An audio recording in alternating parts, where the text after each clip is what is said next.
Film Barbie पूरी दुनिया में 21 जुलाई को रिलीज की गई। बारबी फिल्म ने जहां पूरी दुनिया में 1.3 बिलियन डॉलर का बिजनेस करके शोहरत कमाई, वहीं इसे तनकीद का भी सामना करना पड़ा। लेकिन पाकिस्तान के सूबा पंजाब में इस फिल्म की नुमाइश पर पाबंदी लगा दी गई। पंजाब हुकूमत का मौक़िफ़ है कि इस फिल्म में कई ऐसे मनाज़िर दिखाए गए हैं जो हमारी रिवायात के मुनाफी हैं। इस फिल्म की नुमाइश पर पाबंदी आयद करने की एक और बड़ी वजह LGBTQ एजेंडा का फ़रोग़ है। फिल्म में कई हमजिन्स परस्त किरदारों को भी शामिल किया गया है। फिल्म ने बॉक्स ऑफिस पर खूब धूम मचाई और सोशल मीडिया पर भी इसके चर्चे आम हैं। फिल्म की कहानी मेटल कंपनी के बनाए हुए खिलौने बारबी और केन के गिर्द घूमती है।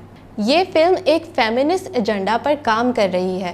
इस फिल्म में मुआशरे में मर्दों की शमूलियत को गलत करार दिया गया है। बारबी फिल्म एक मगरबी सकाफत की अक्कास है। फिल्म के जरिए मगरबी इक़दार को फ़रोग़ दिया जा रहा है, जो कि इस्लामी इक़दार के बिल्कुल बरअक्स हैं। पंजाब सेंसर बोर्ड ने काबिल इतराज़ 4 मुकालमे बीप करने के बाद 2 अगस्त को फिल्म नुमाइश के लिए पेश कर दी।